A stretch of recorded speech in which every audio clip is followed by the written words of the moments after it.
Well, good evening to you, and thank you for joining us tonight. We are in the beautiful Hall Auditorium on the campus of Miami University here in Oxford.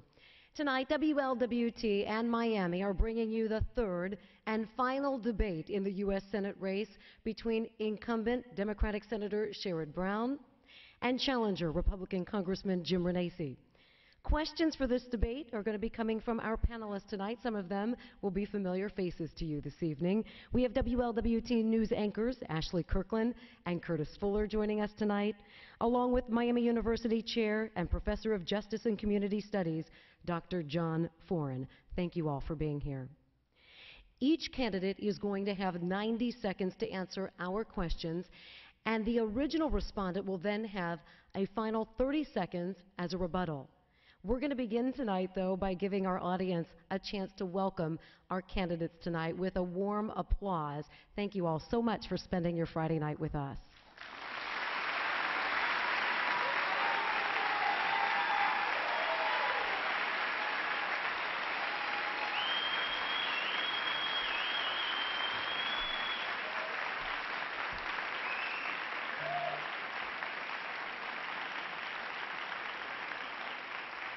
Hall Auditorium is packed tonight, as you can see, with a very enthusiastic crowd. We want to get through as many questions as possible, though, tonight, so if you would now, hold your applause until the end. So let's begin this evening with opening statements. Senator Brown, you won the coin toss and will give the first opening statement. You have 1 minute. Thank you, and thank you all for joining us.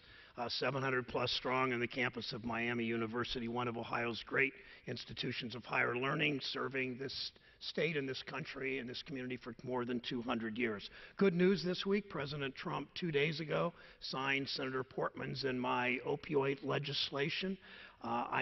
Which is a step, a big step, but still a first step on what we need to do to combat that terrible public health epidemic. I hope tonight we can explore issues like that.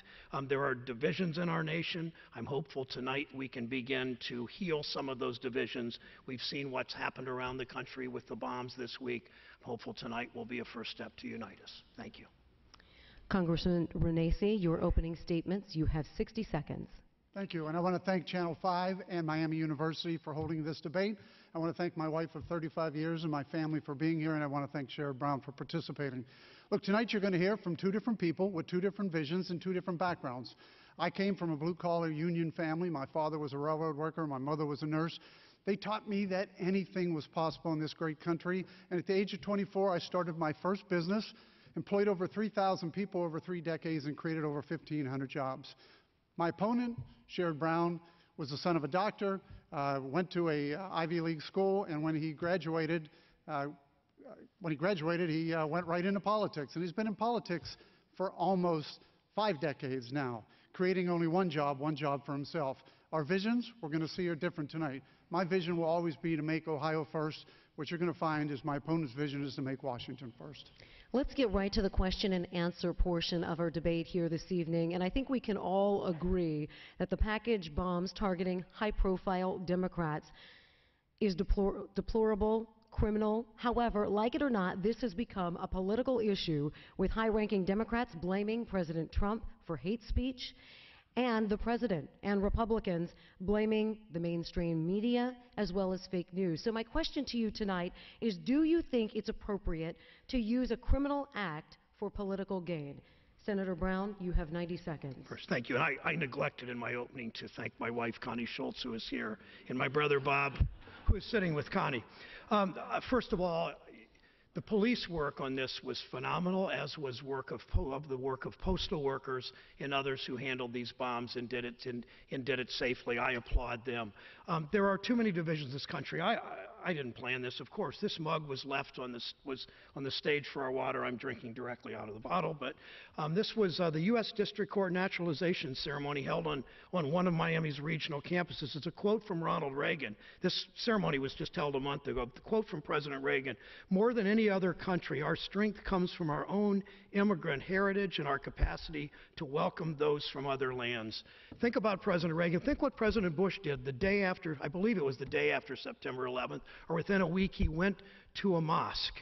I would hope that Congressman Renacci would join me in asking the President to lead us. I don't blame the President entirely for this, of course, but I do think the divisive rhetoric hurts us as a country. I'm hopeful that we can be more unified. I ask Congressman Renacci to join me in calling on President Trump to lead these efforts towards unity. Congressman Renacci, you have 90 seconds. Well, thank you. And again, look, criminal acts, absolutely not. A divisive rhetoric, absolutely not. And when it comes from both sides, it's truly an issue. We can't have this in politics. And it was one of the reasons why when I went to Washington, one of the first things I did when I was in my first hearing, when I started to hear Republicans and Democrats arguing with each other, and it came to me, I said, this is ridiculous. I did not come to Washington to sit here and argue with both sides. I came here to get something done. And that first week, I formed what I called the Bipartisan Working Group, because one of the Democrats walked over to me and said, look, there's an opportunity here. After I said, we can't keep going down this path, they said, I'd like to work with you and get that done. And we worked together, and now every week we have a bipartisan breakfast. I can tell you that bipartisan breakfast is the difference between civility and getting things accomplished. And I'm proud to say that that group's been able to get almost 15 different bills passed out of the House and Senate. I'm also proud to say that I have just as many Democrat friends as I have Republican friends. Our problems in Washington are not Republican and they're not Democrat. They're American problems that can be solved with American solutions, and I continue to want to work across the aisle to get that done. Senator Brown, you have 30 seconds for a rebuttal. Yeah, I would hope that Congressman Renacci would, in fact, join with me in calling on the President. Breakfasts are fine. You can always get congressmen and women to show up for free breakfasts and talk about bipartisanship. But let's see what you do.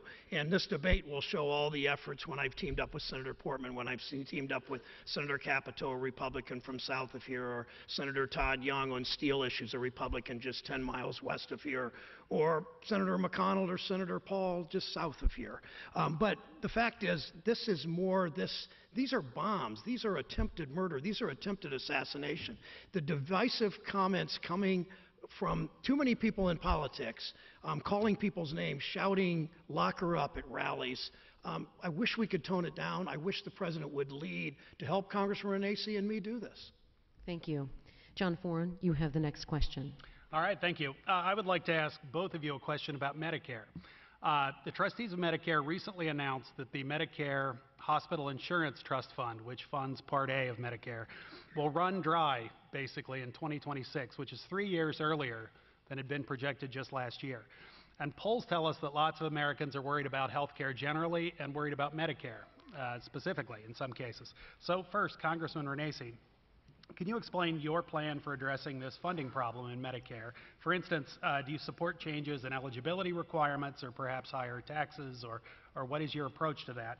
And Senator Brown, what is your plan? And should we be talking about possible expansion of Medicare before addressing the long-term systemic funding problem?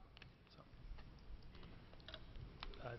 Senator Renacci or Congressman Renacci? Well, thank you for that. And look, I appreciate that.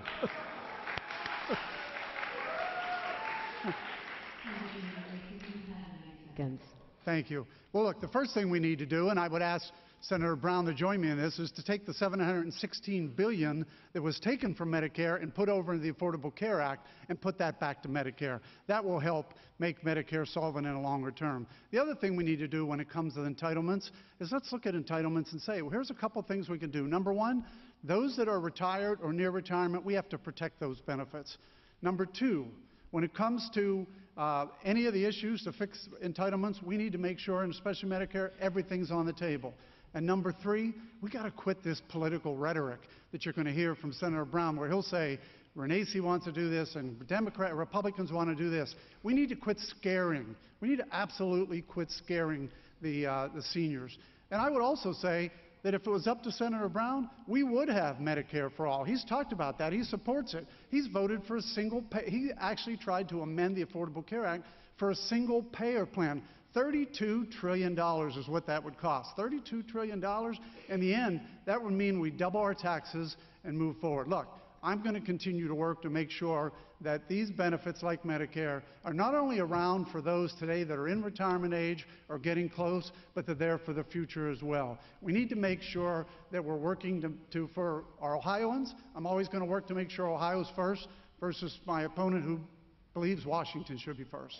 Senator Brown, you have 90 seconds. Thank you. I've always fought my entire career for a stronger Medicare and stronger Social Security. I've resisted attempts by Republican leadership from Newt Gingrich to George Bush to this president, attempts to weaken Medicare, to privatize it, to raise the eligibility age for Medicare and Social Security. We need to deal with the cost, for sure, of health care and Medicare. That means going after the issue of pre-existing condition, not let Mitch McConnell and the president and the White House strip the protections, the consumer protections for pre-existing condition. But here's what you don't do. Senator McConnell has said after the election, the way you pay for the tax cuts that were rammed through Congress a year ago, signed by the president, the tax cuts where more than 3/5 of the benefits go to the wealthiest 1% of people in this country. You pay for those tax cuts, Senator McConnell said, after the election we'll pay for them by cutting and raising the eligibility, cutting services for Medicare and Social Security and raising the eligibility age. So, in other words, what Senator McConnell's saying and what his party is saying is that you give tax cuts to rich people, overwhelmingly goes to rich people, and you pay for it by going after people, by sticking it to the middle class. You go after the coal miners in this audience that paid into Medicare and Social Security their whole lives. You cut their benefits so you can give tax cuts to rich people. That's both bad economics and immoral. Congressman Renacci, you have 30 seconds to rebut. Thank you. Well, the senator actually hit number 3. He went after the attack instead of talked about the truth. There is no one in Washington that wants to take and cut pre-existing conditions. He knows that, but he'll continue to talk about it. There is no one in Washington that wants to hurt seniors. And the Tax Cut and Jobs bill, it's actually been PolitiFact that it actually is helping everyone, 85% of the people. So we're going to debate tonight about facts, not fiction. And I'll continue to want to talk about those things as we continue down this debate. Congressman, thank you. And again, please hold your applause. Our next question is for Ashley. Ashley? Senator Brown, you started touching on pre-existing conditions, and they're a very terrifying reality and situation for millions of families, but also a difficult question for the government, of course. Should the U.S. either support insurance companies' costs or force insurance companies to cover pre-existing conditions? Also, what is your plan to cover pre-existing conditions? Senator Brown, you have 90 seconds. The answer, of course, is yes. My plan is that we did that in the Affordable Care Act. For 10 years, people have had the protections. They've known that the insurance companies cannot cancel your insurance because you're sick. 5 million people in this state, 5 million Ohioans have a pre-existing condition. 5 million. If Congress has its way, this Congress, this president, this court, it looks like, has its way, they will see the consumer protections for a pre-existing condition be eliminated. And when I hear Congressman Renacci say that everybody supports the protections for pre-existing condition, the Congress voted literally more than 20 times. Congressman Renacci voted more than 20 times. I think the Congress has voted even more times than that on it. He's missed more votes than any other member of Congress, so I think he missed some of those too. But more than 20 times Congress voted to eliminate the consumer protections for pre-existing condition. Yet now, all over the country, Republican candidates for office are saying, stand with us. We will support consumer protections for pre-existing conditions. Look how they vote, not what they say, honestly. Congressman Renacci, your response, 90 seconds. Well, absolutely. Again, here's the fear tactics that the senator seems to want to talk about. In the end, he thinks that the only way you can make health care good for Ohioans is that he keeps wanting to scare people with pre-existing conditions. Look, health care today, the Affordable Care Act, we've talked about this in the past. It's working for those in the safety net, and the wealthy are okay. But the middle, the husband, the mother who has 2 children, 3 children, can barely afford to pay the premiums. The premiums now have raised almost to 132% since the Affordable Care Act has been passed. And what we really need to be doing is we need to be looking at an Affordable Care Act that is affordable. And that's why I did vote. I did vote to repeal and replace the Affordable Care Act with something that would work, because I believe we have to make sure it's working for those in the middle. But it also means we keep pre-existing conditions, we keep the elimination of caps, and we keep the dependence on their plan. And these are things we can do. If we're going to do that, though, we've got to be willing to work together to get that done. We can't just say the only way is the Affordable Care Act, because I can tell you, whether it's John and Janet from Medina, or Sandy from Toledo, where I was just at, who said to me, Congressman, I can't afford the premiums anymore. And even if I can afford the premiums, I can't afford the deductible. You got to help me. These are the issues we need to be working on. But we can't scare people by saying, well, we're going to eliminate pre-existing conditions. This is a lie that continues to be told, which is just not true. Mr. Brown, you have 30 seconds to rebut. Of course, we're not. I'm not scaring people. Mitch McConnell's scaring people by saying after the election he's going to pay for the tax cuts by going after Medicare and Social Security. Those aren't my words. Those are the leader of his. If he wins this election, that would be the leader of his body, his party, doing that. It's been. Congressman Renacci forgets he's been in Congress almost a decade. He's been in the majority party the whole time. They kept voting to repeal the Affordable Care Act. They say repeal and replace, but it was like repeal, underline, replace, question mark. I don't know what we're going to replace it. We just hate the Affordable Care Act because it's called Obamacare, but we're not doing anything to protect consumer protections on pre-existing condition. They did nothing for 10 years on that. Now all of a sudden they act interested because it's election time. Thank you. I have to stop you there. Our next question comes from Curtis Fuller. Thank you. Let's talk a little bit about immigration. It's gaining renewed attention, no doubt, because of the migrant caravan from Central America. President Trump has claimed the caravan includes criminals and Middle Easterners and that it may be financed by the Democratic Party. None of these claims appear to be supported by any specific information. So the question is, what is your position on these claims, number one? And how does this discussion impact U.S. immigration policies moving forward? Congressman Renacci, 90 seconds. Well, thank you. And again, here's a perfect example where I'm always going to listen to Ohioans and Ohioans first, their safety and security. My opponent, he'll support illegal immigrants first in this case. And here's the reason I say that. I do believe we need a wall. I believe we need a wall, and again, we not only need that wall, we need to make sure that we have an immigration system that works. If it was up to my opponent, we would have no wall. His party believes that we should not have ICE, and he supports sanctuary cities in Ohio. So when it comes to the caravan, he would love for everybody to just come rolling into Ohio and be here in a sanctuary city. The difference is we have a broken immigration system that needs to be fixed. We need to be able to look and change this, and it's Congress's fault. There's no doubt about it. My opponent's been in Congress for 25 years. He had the House, the Senate, and the presidency, and they didn't touch immigration. We have an immigration system that's broken. When it comes to the people in the caravan, look, America is a sovereign country, and America does believe in bringing people in, but there's a legal way to come in. There's an absolute legal way to come in. And coming in a group of people in an invasion type issue, that's not the way to do it. What we need to do is make sure that we work to get that done. I will promise you this, as your next senator, I will work to make sure immigration is a priority. I will make sure that I'm working for Ohioans and Ohio first, not as the senator would be, which is for illegal immigrants first. By the way, he also said last week that all those people that were here illegally because they were working, they should be able to stay here. That's just not fair either. Senator Brown, 90 seconds. Thank you. I take a backseat to nobody in my interest and support and advocacy for a secure border. I teamed up with Senator Portman, who grew up in the next county, to make sure that we can do everything we can to keep fentanyl and carfentanil out of the border, the so-called Interdict Act. We're doing other kinds of things. But I believe we can pass legislation. I believe we can protect our border without tearing children away from their families. A new report today on another couple dozen children that are unaccounted for, who have been ripped away from their families at the border. Is that what we stand for as a nation? It occurred to Connie and me that children, we have 7 grandchildren. 4 of them are under the age of 4. It occurred to us that children under 4 don't even know the names of their parents and the city in which they live, and we've separated those families and not accounted for those children. So we can secure our borders without ripping children from families. And Congressman Renacci said it's Congress's fault. Well, yeah, it is. Not that we've not fixed this.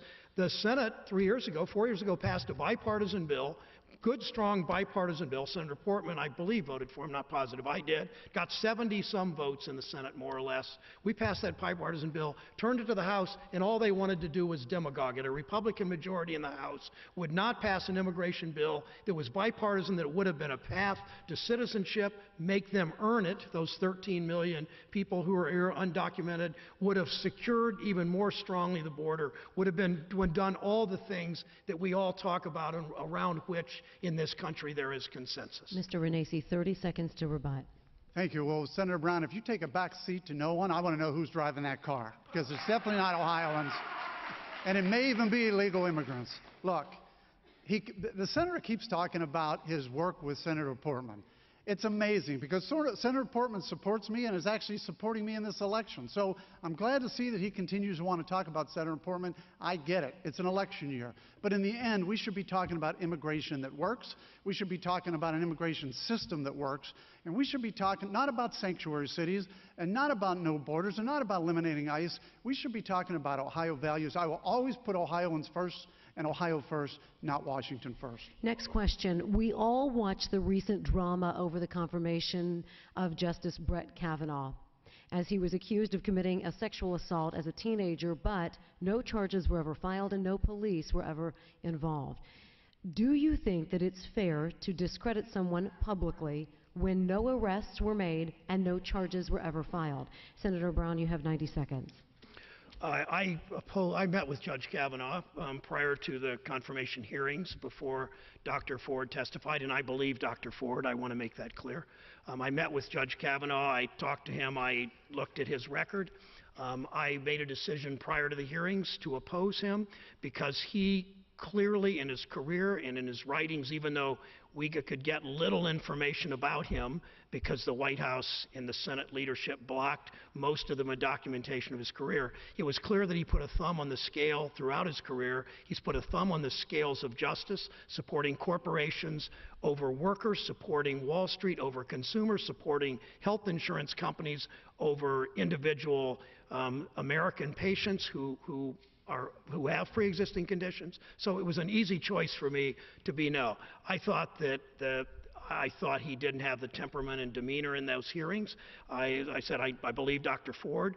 I believe that we should have done more investigation of his background, not just in terms of that allegation, but in terms of other things he had done, in terms of his writing as part of the Bush White House. It was a partisan spectacle where Republican leadership jammed that confirmation through the Senate. It was a bit of embarrassment to the entire United States Senate. Congressman Renacci, you have 90 seconds. Well, look, I've said it was a travesty and an embarrassment to the United States Senate. I also said that, look, the Democrats set a standard of conduct where they said an unsubstantiated claim. Something that's unsubstantiated means that that individual or any individual cannot serve on the Supreme Court. I've said this time and time again. If you're going to set that standard of conduct, you better set it on yourself. And that's why I've said time and time again, we have a senator here in Ohio who has not even met that standard of conduct. No man should ever raise their hand to a woman, number one. Number two, forgiveness does not mean it didn't happen. Number three, when you have court documents, when you have documents that substantiate things like abuse, that tells the story in itself. Number four, when you ask another senator, as Senator Brown did, to step down because of sexual assault, senator needs to look at himself. I've said this time and time again. He does not get grandfathered in for his history. He has asked others to step down. He should be stepping down too. Domestic abuse. I need you to be, please do not interrupt. Domestic abuse is a public issue that because people want to make it private is what causes it to continue. Senator Brown, I know you want to respond. You have 30 seconds. You said, you bring it up time and time again, you do. My former wife has asked you to stop attacking my family, to stop attacking our family. She is a supporter. Newspapers all over the state have asked you to stop running these kinds of ads and have asked you to stop making these kinds of attacks in every single debate. Congressman Renacci, you should be ashamed of yourself.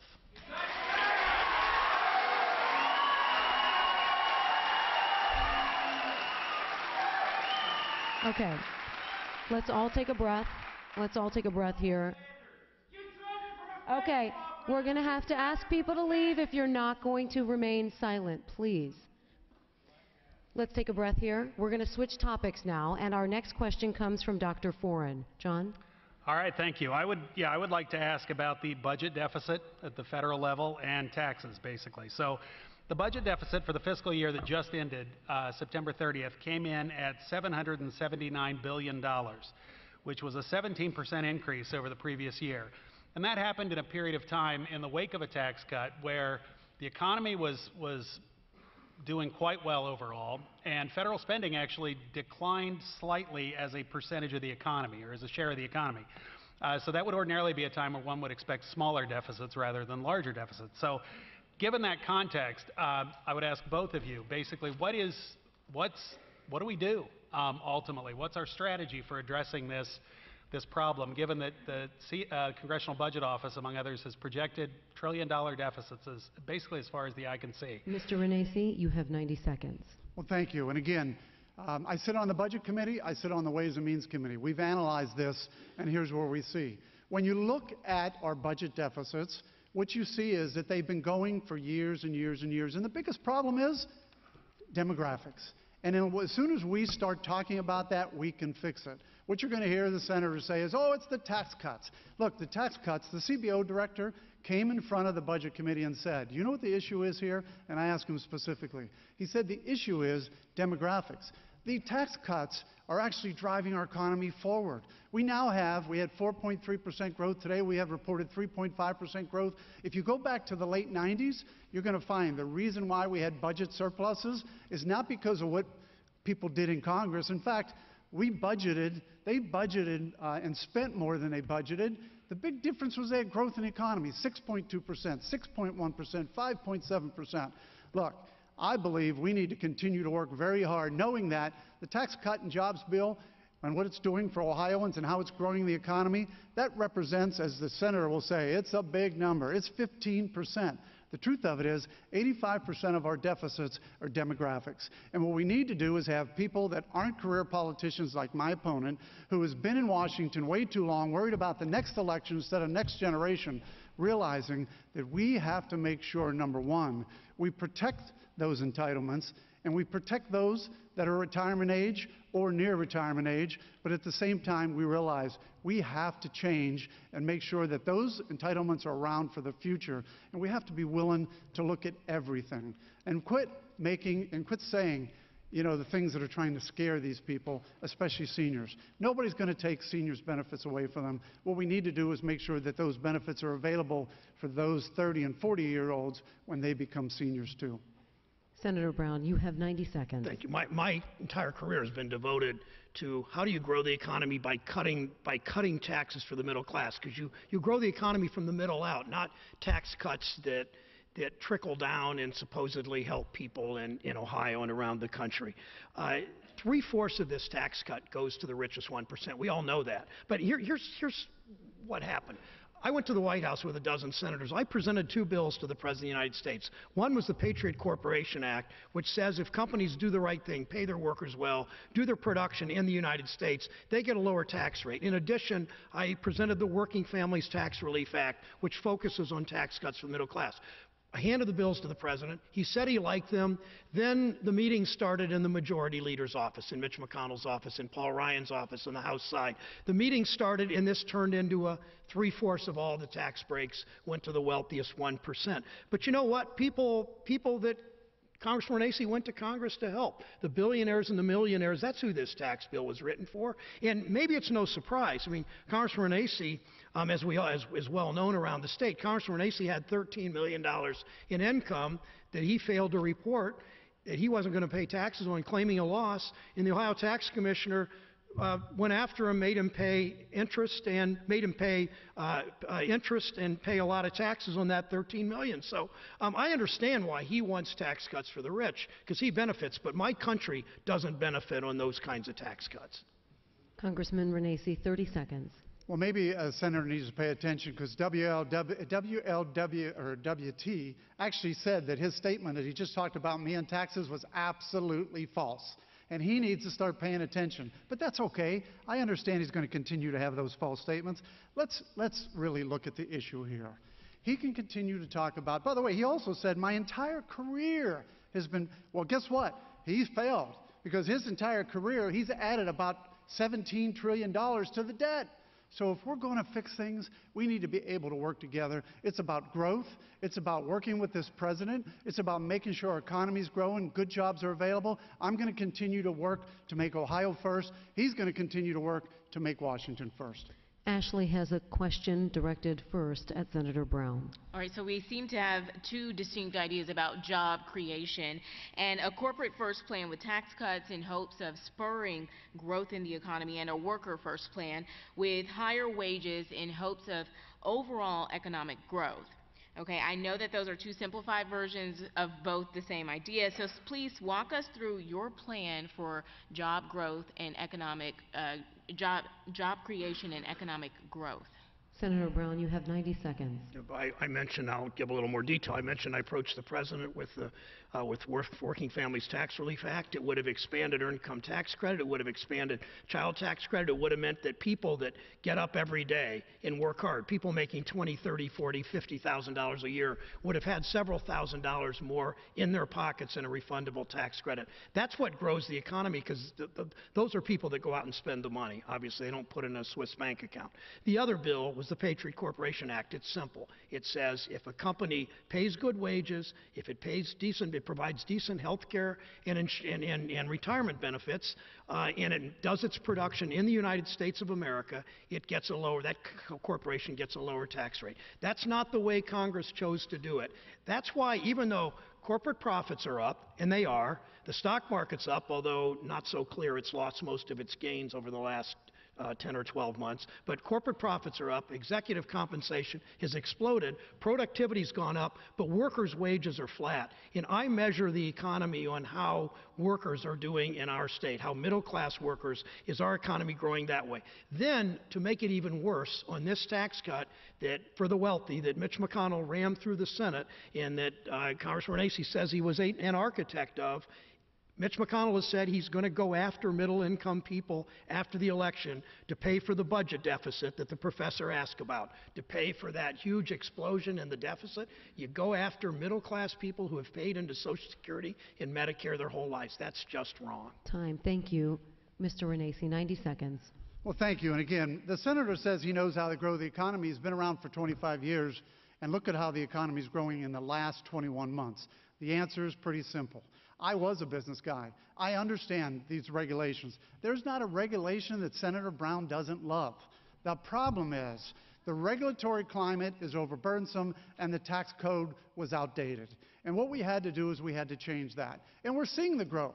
I'm happy to support what's going on in our economy right now. I'm happy to say what the Tax Cut and Jobs bill that he's condemning is actually growing our economy, and it's helping people as I travel this state. He needs to come back to the state more often. I tell this all the time. He needs to travel the state and talk to the people who are coming up to me and saying, Congressman, I got extra money in my pay. I'm now able to fix my refrigerator or fix my car. These are the things that people are saying, and the economy is growing because of the Tax Cut and Jobs bill. So let's look at it from that standpoint. Let's not go back to the past. The senator would like to go back to the past of 1.8% growth. I want to continue in the future with the the Tax Cut and Jobs bill, which is growing this economy. I want to continue to have the job growth that we're having in Ohio. I want to make sure, no matter what, that I'm always looking to make Ohio first, not Washington first, with some of the ideas that the senator has been talking about for 25 years. Senator Brown, you have 30 seconds to rebut. Thank you. I think it's pretty clear whose side I'm on here. I'm a little amused when Congressman Renacci says I don't go back to the state. I'm here every weekend. Every day I get up and I put on my suit made by union workers in a plant 10 miles from my house. I get in my union-made Jeep and I drive around the state and I ride around the state. Zach usually drives me, or Drew usually drives me, full disclosure. But I see this state. I stop at the rest areas. I see people every day. Congressman Renacci gets in his airplane, paid for by a contributor. He hasn't even complied with federal law, paying for the plane under federal campaign finance rules. He sees the state from way up here. I see it from the streets of Oxford and the streets of Cleveland and the streets of Toledo and the streets of Zanesville. Pretty hard to say I'm not here. Curtis, you have the next question. Let's continue talking about this issue of jobs, workers. So here's a hot button issue that impacts families, impact workers. I know, Senator, you just said that corporate profits up, wages flat. Just last month, the National Retail Federation called the administration's tariffs, quote, a tax on American families. The president says we need increased tariffs to improve our economy, make America more competitive on the world stage. So my question to both of you, explain your current view of U.S. trade policy and also the president's position on this. Congressman Renacci, you can begin with 90 seconds. Well, thank you. And look, the president was elected in 2016 because workers here in Ohio realized not only were they not getting a fair shake, but they weren't being represented anymore. And that's why he was elected. And the tariffs are his way of trying to negotiate to change things. There is no doubt we have a trade war. And the trade war has been going on for years while Senator Brown's been in Washington, and past presidents on both parties have let it happen. This president has actually said, I'm going to make a difference, and that's why he was elected. And I'm proud to be with him and stand with him and continue to stand with him. But here's the issue. These tariffs are a tax. And what we need to do is use them to make sure that it's fair and reasonable. And in the end, we need to make sure that Ohio workers get the benefit of the jobs, and that we can go back and look and make sure that China isn't attacking us anymore. But I will always look at these trade deals, and it's important. I know the senator, he's going to have his another key line that says, I voted for 3 trade deals. And I did. And I did because I had Ohio. I wish he was with me when I traveled the state of Ohio because I never see him. But I will tell you this, as I traveled the state of Ohio, and I talked to whether it was the manufacturers, the Ohio Manufacturers Association, or even the farmers, they wanted those trade deals passed. But here's the difference. I'm also a believer that we got to pass trade deals, we got to look at trade deals, and we don't need to keep them for 25 or 30 years. If they're wrong, we need to fix them. The problem is past administrations and this senator have allowed these trade deals just to continue. Senator Brown, 90 seconds. Congressman, if you don't see me, it's because you're not looking down from the airplane. I mean, I'm going up US 127 out of Oxford or across I-70 from Dayton to Belmont County somewhere, but that's neither here nor there. I look at every trade agreement as how does this affect jobs in my state? How does it affect working class families? How does it affect small businesses in Mansfield, where I grew up, or in Middletown or Hamilton nearby here? I look at every trade agreement that way. That's why I oppose NAFTA. You're right. That's why I oppose CAFTA. That's why I opposed PNTR with China. That's why I fought with presidents in both parties on these trade agreements, because I think they were bipartisanly wrong. Now, I support the tariffs because I think the tariffs are a temporary tool for a long-term policy. You got to think back about how we got here. We got here because companies shut down in Hamilton or Middletown or Springfield or Dayton. They move overseas, they set up production, and they collect a tax break from the federal government for doing that. Change our tax policy, which I've advocated. Change our trade policy. Congressman Renacci, on the other hand, not only has voted for every trade agreement, he predicted I'd say it, good prescient work on that, but he did vote for them, even though President Trump has said South Korea is a horrible trade agreement. But more importantly, he voted for a tax bill that said this: if a company shuts down production in Sydney or Zanesville, Ohio, and they're paying 21% right now if they're producing in this country in Cincinnati. If they move to Mexico, they get a 50% off coupon on their taxes. They pay 21% producing here, 10.5% producing overseas. We've got to change tax policy, not just trade policy. And Congressman Renacci just last year voted for that tax bill that did that. Mr. Renacci, you have 30 seconds to rebut. Well, thank you. And again, I've asked the senator to debate me on the tax bill because it sounds like he doesn't understand it. Companies are not getting a 50% tax break. What he needs to realize and read the tax law is they weren't paying taxes before. The current tax bill actually now brings more taxes in. So he needs to understand the tax bill before he starts talking about it. It's one of the reasons why I know he wouldn't debate me on the tax bill. And if he wants another debate, I'm all in on that because I'm going to continue to always worry about Ohioans and trying to make Ohioans first. This senator wants to talk about Washington and making Washington first. Gentlemen, let's talk about gun control now. Many schools in our area are arming teachers. Kids don't feel safe in class. Just last month, we had a mass shooting in the heart of our city on Fountain Square. This is a simple question. Do we need tougher gun restrictions? And if so, what restrictions would you propose? Senator Brown, 90 seconds. Yes, we do. No parent should have to think about the safety of their child when they send their children to school, period. Now, what we should do, we should pass simple, common sense gun measures. That includes bump stocks, banning bump stocks. It includes universal background checks. It includes banning assault weapons. It includes one of the most insane loopholes in the law where if you're on the terrorist watch list, if you're someone in the United States on the terrorist watch list, you can't go to the Dayton or the Cincinnati airport and get on an airplane. You can't go to John Glenn International Airport in Columbus and get on an airplane, but you can buy an assault weapon. Yet, my opponent and Republicans in the majority will not even close that loophole. Why? Because they're all in the pocket of the gun lobby. The gun lobby spends millions of dollars. I know that. I'm not whining here. I'm a grown-up. I chose to do this for a living. But I understand the gun lobby has spent millions of dollars against me. They've given tens of thousands of dollars to Congressman Renacci. They always get their way with this Congress because this Congress is in the pocket of the gun lobby, even though the public has had it with this kind of, and has pushed us to pass common sense gun measures. Congressman Renacci, 90 seconds, please. Please. Well, the difference is between myself and Senator Brown is that I've taken the time to sit down with teachers, counselors, police officers, and talk about this issue. And what I've learned is that in many cases, we shouldn't be taking guns away from law-abiding citizens, but we do need to look at what's the effect and the cause. And we do need to look at mental health. And I've said this time and time again. There are issues when it comes to guns, and there are issues when it comes to mental health, and we need to be looking at those. We need to be making sure that we're talking about those issues, not this issue of we need to take guns away. Again, Steve Scalise, one of my colleagues in the House, was shot in a gun-free zone. How much more can you take away other than a gun-free zone? And yet he was shot. The problem is we have to make sure we're talking about the individual who shot my colleague Steve Scalise and the mental health issues that we're starting to neglect and have been neglecting. We need to be able to start thinking of Ohioans, making Ohioans first. And when it comes to lobbyists, there's probably something that my opponent doesn't take a back seat to. He's collected over $27 million from all of these lobbyists. And again, that's the big difference. Senator Brown, 30 seconds.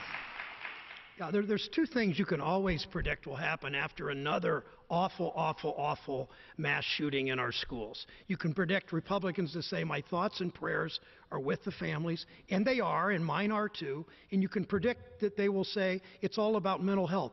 Of course, we send our thoughts and prayers. Of course we support mental health. But that's as far as they'll go because that's as short as the gun lobby leash is around their neck.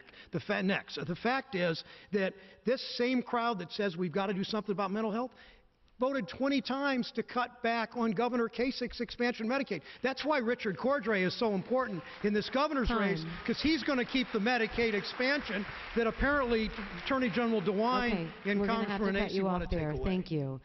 Our next question comes from John for Congressman Renacci. All right, thank you. Since we're here on a college campus, let me ask a question that's of interest for some of the students in the audience. And that's the issue of student loan debt that's been characterized by some analysts as an emerging crisis. Basically, currently, roughly 1.7 million Ohioans are carrying student loan debt, and in the aggregate, we're talking about $53.5 billion, according to recent estimates. Ohio is ranked 7th in the country in total student loan debt. And so given that context and the fact that student loan debt is now higher than any other form of debt, consumer debt other than mortgages, is this something the federal government should address? And if so, how should it be addressed? Mr. Renacci, you have 90 seconds. Well, thank you. And yes, student loans does need to be addressed. And the issue is, look, there's nobody that understands it better than me. I had a student loan, and I worked a number of jobs to go through college. So I understand what it means to take out that debt. I understand what it means to have to pay that debt. But we have to look at the process. I've said this all along. I was in Youngstown the other day, again, driving through, and didn't see the senator, as he says he's all around. But I was in Youngstown, And I was talking to an individual who said to me, I could get over $150,000 in student loans when I was in college, but now that I'm starting my business, I can't get a $40,000 debt. That's an issue. That's a problem. So we need to make sure that we're looking at student debt. At the same time, we need to make sure that we're talking to students, because sometimes if you're running up $150,000 worth of debt for a job that's only going to pay you $25,000, these are issues we need to be talking about early. And the other thing is, sometimes everybody's not meant to go to college. There are a number of people who have taken out student debt, realized college was not for them, and then they're stuck with those things. These are things we can change early on, and making sure that in high school, counselors are talking about opportunities, jobs, what's available, and again, in the end, for those that do go to college, we need to make sure that we're looking at that student debt. The difference between me and my opponent is, again, I'm going to always look toward Ohioans first. He's going to look toward Washington and those lobbyists that have given him the money, and that's going to be the big difference. Senator Brown, 90 seconds. 20. Just to make clear, 155,000 contributors to my campaign, an average of $42. I have to remind Congressman Acey of that every debate. The problem, I mean, student debt is a terribly oppressive burden on far too many young people. It means they may not be able to start the business they dreamed of. It may mean they delay getting married or having children. It may mean they can't buy a home. It's a terrible affliction we've put on that generation. In Congress and our state legislature, our state government has a duty to fix it. The problem, Columbus is so corrupt with the money that the entire state government in Columbus has robbed money from public education through ECOT, through a whole host of other kinds of privatization schemes. So we're not spending enough money on public education from state government. We're not investing. That causes higher tuition rates at Miami and Kent State and everywhere else. But when we could do something about it in Washington, we had legislation, we had an amendment on the floor that would have reduced the interest rate on 25 million student borrowers. 25 million would have had lower interest rates. What did Congressman Acey do? He chose the banks over the students. He chose the banks over the students. That's what we've seen far too much in this special interest government that we've seen in Washington that cares way more about corporate interests than it does students, than it does voting rights, than it does the environment, than it does to working families in this great state of Ohio. Mr. Renacci, you have 30 seconds to rebut. Well, I just found another thing that disqualifies a senator from being a senator. He just calculated 155,000 times 42. That gives you $6 million. I want to know where the other 21 million came from. Look, this senator has taken hundreds of thousands of dollars from banks and financial institutions. And because of that, he makes his decision based on the dollars he receives, not on Ohioans. I can tell you time and time again, I am always going to work toward making sure I put Ohioans and Ohioans first, not lobbyists in Washington first. Ashley, you have the next question. Okay, I think we can all agree that this has been a brutal campaign. Ads on both sides have been negative. In fact, if people believe the ads, voters think that both of you are criminals. This is your final debate. Let's end on a positive note. What is done that you think your opponent has done right while being in office? Positive note. I appreciate that question. First of all, I'm the only person in this race that's actually run positive ads on television. I've run a number of positive ads about workers, about health care, about my dog Franklin in puppy dog treats from China, all of those things. But here, I'll say something nice. Congressman Acey and I worked together on providing on giving Larry Doby the Congressional Medal of Honor. Larry Doby was the first black player in the American League. Only 11 weeks after Jackie Robinson, he played for the Cleveland Indians. He was a Hall of Famer. He hit the first home run ever in a World Series. He was a committed citizen afterwards. And I thank Congressman Renacci for working on that bill with me. And I particularly thank Congressman Renacci because, you know, he grew up in Pittsburgh and grew up as a Pirate and Steelers fan. But now he's rooting for the Cleveland Indians, and conversion of anybody is possible. So thank you. Congressman Renacci, you have 90 seconds. Well, let's talk about the ads. Again, for somebody who raised $27 million, he's actually spent about $11 million attacking me. Now, that's a fact. I've only spent $500,000, $500,000. So look at the difference when we talk about attack ads. That's why I'm surprised people say that I'm attacking. Here we have Senator Brown almost spending $11 million attacking me versus the $500,000. It's a big difference. And that's the issue. That's part of the reason why we have to fix campaign finance laws so people like the senator can't raise $27 million, because it makes it hard to compete. And he knows that. But being a senator and being in Washington for 25 years, he loves those lobbyists. Look, I will also tell you, it's kind of funny. I'm a sports fan, and as many of you know, being here in Miami University, it is the home of Ben Roethlisberger, the quarterback for the Pittsburgh Steelers. But also, I was a Cleveland Indians season ticket holder for 17 years. I was also a Cleveland Browns season ticket holder. I was also an Ohio State season ticket holder, because I do love sports and I believe in sports. And it was one of the reasons why I initiated and started the Larry Doby bill that the senator is talking about. And I'm happy to see that he did put it over on the Senate. He's working. But by the way, I've already got it passed out of the House. I'd like to see if he can get it passed out of the Senate. It's easy to talk about it. I'm hoping he can do it, because then by the end of this year, we can talk about something that actually did get accomplished. Senator Brown, you have 30 seconds to rebut. I'm not sure that was actually something nice he said about me, but Ashley, you be the judge. Campaigns are about ideas and contrasts, and I make the very clear contrast. His proudest accomplishment is a tax bill where 3/4 of the benefits went to the wealthiest 1%, including him as a millionaire, and he could afford those season tickets. I never could afford them, but I'm not complaining here. I'm not complaining at all. But the fact is that this tax bill benefited people like Congressman Acey. It didn't benefit the middle class in this state. And fundamentally, that's the difference. And the cherry on top is you make Medicare and Social Security beneficiaries pay for the tax cut for Congressman Acey and the millionaires and billionaires. Time. Okay, listen, we have one final question here. We're going to give you each 30 seconds. My question is, you're both saying that you can work together, that you are able to be bipartisan. So give us a specific instance when you changed your mind, you opposed your party's view, and you reached across the aisle to help another party. The first question goes to Senator Brown. You have 30 seconds. Trade every single day. I work against presidents who are in my party. I'm working with President Trump.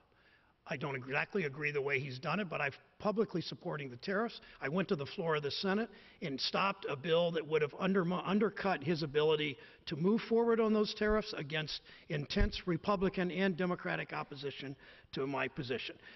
But an even better example is how I helped to put together the Farm Bill. 86 votes in the Senate for a farm bill it's a family farmer bill. It's a conservation bill. It will help Ohio River and Lake Erie. It was an economic development bill. It's real bipartisanship at work. Thank you. Congressman Renacci, you have 30 seconds. Well, again, look, the tax bill is a perfect example. When it first came out, it was rolled out by my party. And by the way, it'd be surprising for the senator to know that I have opposed my party in a number of cases, including the governor here when it comes to Medicaid expansion. But when it came to the tax bill, look, I was the first one to say I'm not going to support it because it's not good for Ohioans. The difference when it first came out was it had things in it that were not good for Ohioans. I went to the speaker and said I'm not going to support it, and I told him these are the reasons. I worked very hard to get it changed so it worked in the benefit of Ohioans, and then I worked with Senator Portman when it went over the Senate to get it done so it did work for Ohioans and benefited Ohioans. Thank you. This concludes our question and answer segment. I now want to move on to closing statements. You will each have 90 seconds. Senator Brown, you will go first. Thank you. Thanks again for hosting this, and thanks to Miami University. Throughout this campaign, Congressman Acey has repeated how much he hates Washington, D.C. The reason for that is he went to Washington for the wrong reasons. He went to Washington to put his thumb on the scales in support of corporate interests over workers, in support of Wall Street over consumers. I went to Washington for a very different reason. My first campaign for Congress, I promised the citizens of the 13th District I would pay my own health insurance until Congress passed insurance for all Ohioans. I paid my own health insurance for over a decade. Today, Connie and I are on the exchange with 12 million other Americans. The exchange is created by the Affordable Care Act. That's how we get our insurance. When I became the senior Democrat on the Banking Committee, Connie and I made a decision that we would not own any corporate stocks because, frankly, we thought it was a conflict of interest. So I wake up every day ready to join the fight for Ohio workers. If you love your country, you fight for the people who make it work. That's why I will always fight for Medicare. I will always fight for Social Security. I will always fight for higher wages for workers. I will always fight for lower health care costs. That's why you sent me to the Senate. That's why I ask for your vote for 6 more years. Congressman Renacci.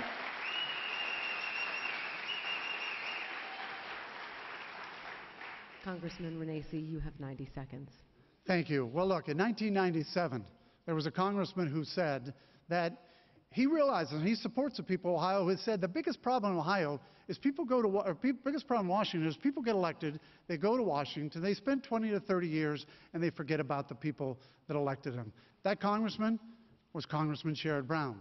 The problem is he's now been there for 25 years, and he wants to be there over 30 years. And he doesn't represent Ohio values. He's the 4th most liberal senator in the country. That's not Ohio values. He votes 97% of the time with his party, 96% of the time with Chuck Schumer, and 94% of the time with Elizabeth Warren. That's not Ohio values. He also, look at his background. He supports sanctuary cities. Ohio don't support sanctuary cities. He supports open borders. Him and his party want to eliminate ICE. These are all things that aren't supported by Ohioans. Look, I have said all along, I will work to make sure Ohio is first. I understand what it is to come here as a poor kid and live the American dream. I love this state. It's given me the opportunity to live the American dream, and I want to make sure that I can give others the. So if I am successful, which I plan on being on November 6th, you can guarantee this, that I will work with anyone, Republican, Democrats, Independents, to make sure that we make Ohio and Ohioans first. I want to thank you. Look, November 6th is right around the corner. I hope I can earn your vote and your support, and thank you again.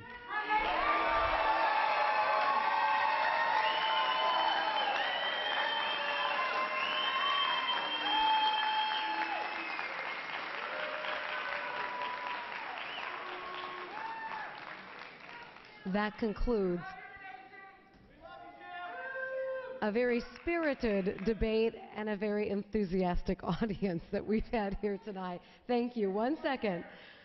That concludes our debate for you tonight. A special thank you to our partners and our hosts tonight here at Miami University. We could not do it without them tonight. And as we leave you, we do invite our audience in thanking both of our candidates tonight for being a part of this very important discussion of the issues facing our state and our country. Thank you so much for being here tonight and for watching WLWT. I'm Cherie Pallaro. Thanks for joining us.